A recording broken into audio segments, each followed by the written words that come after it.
Croquis d'histoire. Hôtel-Dieu, Montréal, 1644. Par René Saint-Germain. L'hôpital Hôtel-Dieu de Montréal est le deuxième de la Nouvelle-France après l'Hôtel-Dieu de Québec.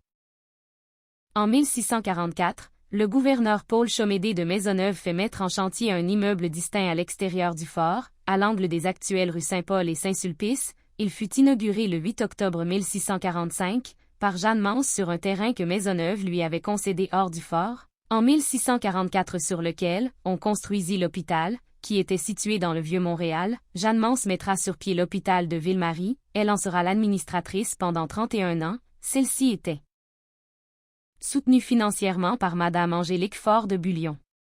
Jusqu'à la construction du bâtiment, on soignait les blessés dans un dispensaire qui était logé temporairement dans le fort de Ville-Marie. 2 chambres dans celui-ci furent consacrées aux malades.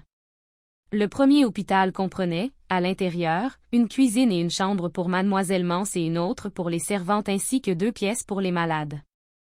Les premières hospitalisations arriveront le 10 août 1645. L'hôpital ne dispose alors que de 8 lits, 6 pour les hommes et 2 pour les femmes. Un petit oratoire en pierre y est adossé. La Compagnie de Montréal fournit le mobilier complet, matelas, draps de lit, lingerie, vaisselle d'étain, chaudière, ustensiles de ménage, médicaments pour les malades, instruments de chirurgie, 2 bœufs, 3 vaches et 20 brebis. Une annexe est construite en 1653. Cet hôpital servit jusqu'en 1654, alors qu'il sera remplacé par une autre construction. Jeanne Mance retourne en France en 1658 recruter 3 religieuses hospitalières de Saint-Joseph de la Flèche. Celles-ci logeront dans une grenier de 25 pieds carrés, au-dessus des salles réservées aux malades de l'hôpital. Cette construction laissait entrer la neige et la pluie selon les saisons. Dépourvu de cave, on ne pouvait préserver les aliments de gelée durant les grands froids. À cette époque, on retrouvait à Ville-Marie 250 personnes, une quarantaine de maisons, un fort et un moulin. Jeanne Mance mourut le 17 juin 1673, âgée de 67 ans. Son corps fut inhumé dans la chapelle de l'hôpital. L'immeuble de la rue Saint-Paul est détruit par le feu à 3 reprises. Il est réduit à néant pour la première fois en février 1695, mais reconstruit avant la fin de l'année sur une plus grande superficie.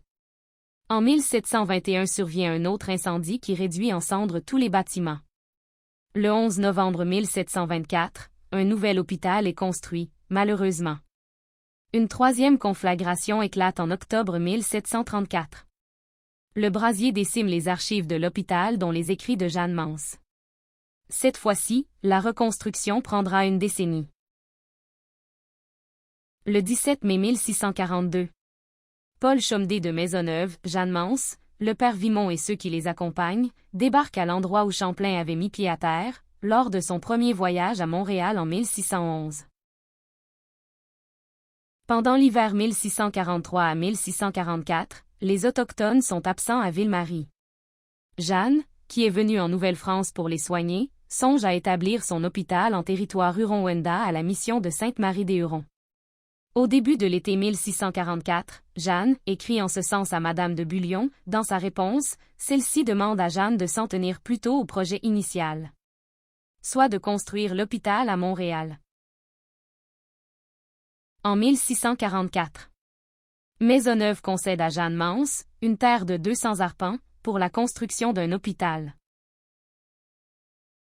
En 1644, jusqu'à la construction d'un hôpital, on soignait les blessés dans un dispensaire qui était logé dans le fort de Ville-Marie. Le gouverneur Paul Chomédé de Maisonneuve fait mettre en chantier un hôpital situé à l'extérieur du fort. Il fut inauguré le 8 octobre 1645 par Jeanne Mance sur un terrain que Maisonneuve lui avait concédé en 1644. C'était un bâtiment construit en bois et mesurait 60 pieds de long sur 24 de large. Il comprenait, à l'intérieur, une cuisine et une chambre pour Mance et une autre pour les servantes ainsi que 2 pièces pour les malades. Plan de l'emplacement de l'hôpital de Jeanne Mance en 1645. Construction en 1654 d'une annexe à l'hôpital de Jeanne Mance. Plan de l'emplacement de l'hôpital de Jeanne Mance en 1654. En 1659. Jeanne Mance retourne en France, à la suite d'une blessure au bras, afin de recruter des hospitalières de Saint-Joseph pour l'aider dans sa tâche à l'hôpital. 3 d'entre elles accompagnent Jeanne Mance en Nouvelle-France, Judith Moreau de Brézol, Catherine Massé et Marie Maillet. Jeanne Mance décède à Montréal le 18 juin 1673. Cofondatrice de Montréal avec Maisonneuve, elle a fondé et dirigé l'Hôtel-Dieu. Elle a été la première infirmière laïque au Canada.